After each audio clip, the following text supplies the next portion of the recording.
ကလူကောင်းတယောက်လိုပဲအပြုံးလေးနဲ့စကားချွတ်ချွတ်လေးတွေအမြဲပြောတဲ့လူတိုင်းကသူ့ကိုယုံကြည်ကြတယ်အေးစစ်စစ်နေတတ်တဲ့လူလို့ထင်ခဲ့ကြတာတကယ်တော့သူကလူတက်မှုတွေကိုသူ့အေးအေးနဲ့ကျူးလွန်နေတဲ့စိုက်ကိုပတ်တယောက်ဖြစ်နေခဲ့တယ်သူလှုပ်လှုပ်တဲ့နေရာကသူ့ကိုမစ္စတာဟဲပါလို့ခေါ်လေဘာဖြစ်လို့လဲဆိုတော့သူကလူတိုင်းကိုကူညီပေးတတ်တဲ့သူတူမို့အိနီနာချင်းရဲ့ကလေးကိုတော့ကြည့်ရှုဆောင်ချောက်ပေးတယ်လို့ပတ်ဝန်းကျင်ကပြောကြတယ်ဒါပေမဲ့နောက်ွယ်မှာတော့သူကလူသက်မှုတွေကိုကျူးလွန်ပြီးပျော်မွေ့နေတဲ့သူတယောက်ဖြစ်တယ်သူကလူတွေကိုကိန်းကနန်းတွေနံပါတ်တွေလိုမြင်တယ်သူ့အတွက်အသုံးဝင်ထားတဲ့အသုံးဝင်မှုထင်သက်ပစ်လိုက်တယ်ဒီမှုမှာရဲတွေကရှာဖွေတွေ့ရှိခဲ့တာက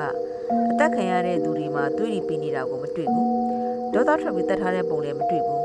ဆုံးဖြတ်ချက်အားလုံးကသွေးအေးနဲ့အသက်ရှူလို့မရအောင်လုပ်ပြီးတတ်ထားတာကိုတွေ့ခဲ့ရတယ်ရဲတွေကသူ့ပတ်ဝန်းကျင်ကလူတွေပျောက်ပျောက်နေတာကိုသတိထားမိပြီးသူ့ကိုမသိငါလို့သူ့ကိုဝင်စစ်တဲ့အခါမှာသူ့ရဲ့အိမ်ကတာမတ်လိုဖြစ်နေခဲ့တယ်သူ့ရဲ့အိမ်ကအရန်ကိုတန့်ရှင်းနေတယ်အနံ့အသက်တစ်ဆက်မှမရှိဘူးသွေးနဲ့သွေးဆက်လေးတွေတောင်ရှာလို့မတွေ့ဘူးအိမ်တိမ်လုံးကတန့်ပြီးရှင်းနေတယ်အိမ်ထဲမှာရှိတဲ့အရာစိုးလိုစာအုပ်စင်တစ်စင်ရယ်ကော်ဖီကွက်ရယ်နိုင်တစ်လုံးရယ်ဒါပဲရှိတယ်ဂျေးရရှိကတူတူလေးပြောတယ်ဒီထဲမှာဘာသက်သေးမှရှာလို့တွေ့မှာမဟုတ်ဘူးဆိုပြီးပြန်လှည့်သွားဖို့ပြင်နေစင်မှာပဲကျမ်းမြေမှာမြောက်ခန်းတစ်ခုကိုတွေ့လိုက်ရတယ်မြောက်ခန်းထဲကိုဝင်တဲ့အခါမှာမြောက်ခန်းရဲ့တောင်တနေရာအလင်းအောင်မရောက်နိုင်တဲ့တောင်တနေရာမှာဖုန်းတိုင်းမှာမတူညီတဲ့နံပါတ်နဲ့မတူညီတဲ့ဓာတ်ပုံတွေသူ့ဘက်ကိုလှည့်ကြည့်လိုက်တဲ့အခါမှာသူကကြောက်လည်းမနေဘူးဒေါသလည်းဖြစ်မနေဘူးအေးစစ်စစ်တီတီနေနေနဲ့ရဲကမင်းဓာတ်တွေကိုဘာလို့လှုပ်တာလဲဆိုတော့သူကပြုံးပြီးပြန်ပြေးတယ်လှုပ်လို့ရလို့ပါတဲ့အခန်းထဲကရဲတွေအားလုံးတိတ်ဆိတ်သွားခဲ့တယ်ပြီးတော့သူ့ကိုဖမ်းဆီးလိုက်ကြတယ်စိတ်ရောဂါကူဆရာဝန်ရဲ့စစ်ဆေးချက်မှာသူကနောင်နာမရှိတဲ့အပြင်အကြောက်တရားလည်းမရှိဘူးတဲ့သူ့ရဲ့နှလုံးခုန်တုံးကတာမန်လူတယောက်နဲ့မတူနေဘူးဒီလူကဒေါသကြောင့်လူတက်တာမဟုတ်ဘူးလှုပ်လို့ရလို့လှုပ်တာတက်လို့ရလို့တက်နေတာတဲ့ရဲတွေစစ်ဆေးချိန်မှာလည်းသူကသူနဲ့မဆိုင်သလိုပဲအေးဆက်တဲ့မျက်လုံးတစ်စုံနဲ့မျက်တောင်တစ်ချက်မှမခတ်ဘူးသူ့ကိုဖမ်းဆီးလိုက်တာကိုလည်းနောင်နာရတဲ့ပုံမပေါ်ဘူးသူ့တက်တော့နောင်နာဆိုတာစကားလုံးတစ်လုံးထက်ကိုမပူပါဘူးတရားရုံးထဲမှာလူအလုံးတိတ်ဆိတ်သွားတဲ့အချိန်မှာတရားသူကြီးကသူ့ကိုနောက်ဆုံးစကားတစ်ခုပြောခွင့်ပေးလိုက်တယ်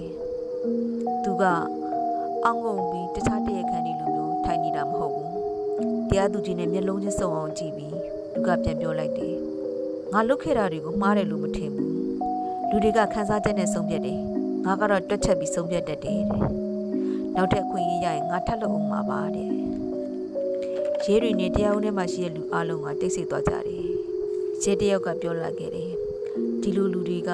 လမ်းပေါ်မှာမင်းပတ်ဝန်းကျင်မှာမင်းနဲ့တီးပြီးသားလူတွေတွေကလည်းဖြစ်နိုင်တယ်တဲ့ဘာလို့လဲဆိုတော့သူတို့ကတာမန်လူတွေလိုပဲဖြစ်နေလို့တဲ့စိုက်ကိုပတ်တွေကဒေါသမရှိဘူးဒါပေမဲ့အန်ရည်ကြီးတယ်သူတို့ကကိုမကောင်းတာလုပ်နေတယ်လို့ဘယ်တော့မှမယူဆတတ်ကြဘူး